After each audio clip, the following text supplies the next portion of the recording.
শহীদ ভাইদেরকে তাদেরকে এক কবরে তিনটাও রাখা হয়। একটা দেশের মানুষ আর কখনো কোনো ফ্যাসিস্ট দ্বারা সে নিগৃহীতের শিকার হবে না, ফ্যাসিস্ট দ্বারা খুনের শিকার হবে না, ফ্যাসিস্ট দ্বারা ঘুমের শিকার হবে না, সেই প্রতিজ্ঞা নিয়ে আজকে আমরা এখানে যাচ্ছি যে আগামী রাজনীতিতে আসলে মারামারি, হানাহানি, খুনাখুনি এগুলা যাতে না থাকে। আজকে জাতীয় নাগরিক পার্টির প্রথম কর্মসূচি সাংগঠনিকভাবে, এবং আমরা সকালের শুরু থেকেই আমরা জাতীয় স্মৃতিসৌধে ফুলের শুভেচ্ছা জানাই এবং সশ্রদ্ধ সম্মান জানাই, বিশেষ করে যারা ৭১-এর শহীদ হয়েছেন এবং বীর সেনানী তাদেরকে। এবং যেহেতু আমরা মনে করি যে আমাদের রাজনীতিতে ৭১ একটি গুরুত্বপূর্ণ পাটাতন, সেটার প্রেক্ষিতে এর পরপরই আমরা এখন যেখানে আছি সেটা হচ্ছে রায়বাজারের কবরস্থান। বিশেষ করে এখানে জুলাই গণঅভ্যুত্থানের সময়ে এখানে গণকবর দেয়া হয় যারা আন্দোলনকারী তাদেরকে, এবং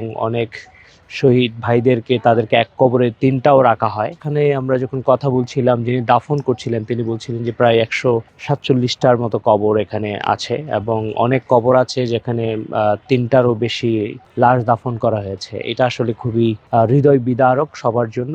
এই জুলাই গণঅভ্যুত্থানের স্পিরিটকে ধারণ করে এবং আগামী নতুন বাংলাদেশ, যে নতুন রাজনৈতিক বন্দোবস্তের কথা বলছি, যে নতুন রাজনৈতিক বন্দোবস্তে আর কখনো কোনো নাগরিক, কোনো মানুষ, একটা দেশের মানুষ আর কখনো কোনো ফ্যাসিস্ট দ্বারা সে নিগৃহীতের শিকার হবে না, ফ্যাসিস্ট দ্বারা খুনের শিকার হবে না, ফ্যাসিস্ট দ্বারা ঘুমের শিকার হবে না, সেই প্রতিজ্ঞা নিয়ে আজকে আমরা এখানে যাচ্ছি, যেখানে আমাদের আহ্বায়ক নাহিদ ইসলামের নেতৃত্বে এবং সদস্য সচিব আক্তার হোসেন সহ আমাদের আরও সকল নেতৃবৃন্দ ছিলেন। একটা গুরুত্বপূর্ণ ব্যাপার হচ্ছে যে এইখানে যখনই আসা হয় এবং যখনই আমরা দেখছিলাম আসলে এই কবরস্থানে, সেখানে লাশগুলো, সেই স্মৃতিগুলো অনেকের ভিতরে আছে, সেই আন্দোলনের স্মৃতিগুলো অনেকেই খুবই ইমোশনাল হয়ে যায়।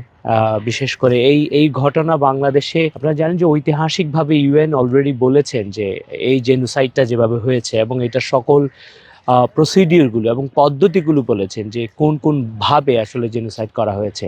সো আমরা নতুন রাজনৈতিক বন্দোবস্ত আমরা বলতে চাই যে আগামী রাজনীতিতে আসলে মারামারি, হানাহানি, খুনাখুনি এগুলা যাতে না থাকে, এবং যেখানে একটা মানুষ তার গণতান্ত্রিক চর্চা যাতে সে করতে পারে এবং তার গণতান্ত্রিক প্রক্রিয়ার মাধ্যমে তার নাগরিক অধিকারটুকু যাতে সুনিশ্চিত হয়। সাথে সাথে যারা ফ্যাসিস্ট, এই ইতিহাসের নির্মম হত্যাকাণ্ড যারা ঘটিয়েছে, তাদের যাতে সরকার খুব দ্রুত বিচারের আওতায় নিয়ে আসে। আমরা দেখি যে এখনো পর্যন্ত ফ্যাসিস্টরা নানা জায়গায় ঘোরাঘুরি করছেন এবং বিভিন্ন জায়গায় তারা নানাভাবে তাদেরকে আশ্রয় প্রশ্রয় দেওয়া হচ্ছে, এবং অনেকেই বিদেশ পালিয়ে গিয়েছেন এবং বিদেশ থেকে অনেকেই নানা ধরনের বার্তা দেওয়ার চেষ্টা করছেন। সো ২৪-এর যে তরুণ সমাজ এবং তরুণ জনগোষ্ঠী, তারা ফ্যাসিস্টকে ভয় পায় না এবং তারা সবসময় প্রস্তুত আগামী নতুন রাজনৈতিক বন্দোবস্তে তরুণদের অংশগ্রহণের মাধ্যমে এই বাংলার মানুষ, এই জনপদের, এই বঙ্গীয় বদ্বীপের মানুষ একটা সুখীয় রাজনীতি তারা করতে পারবে, যে সুখীয় রাজনীতির মধ্য দিয়ে দক্ষিণ এশিয়ায় একটা গুরুত্বপূর্ণ রোল মডেল হবে দাঁড়াবে।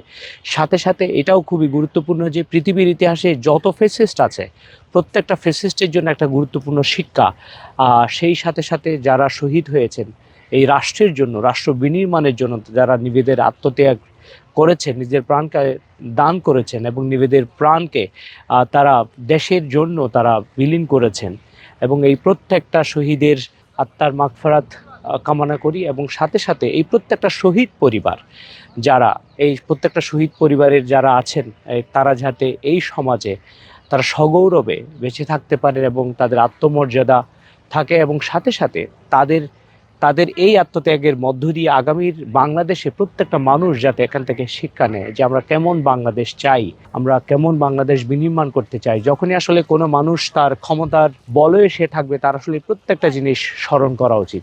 আজকের এই দিনটা ঐতিহাসিকভাবে আমাদের গুরুত্বপূর্ণ। আজকে আমাদের সাংগঠনিক যাত্রা শুরু। আমরা আশা করছি যে আগামীর বাংলাদেশ বিনির্মাণে এই প্রত্যেকটা মানুষ নেতৃত্ব দিবে এবং নতুন বাংলাদেশ তৈরি করবে।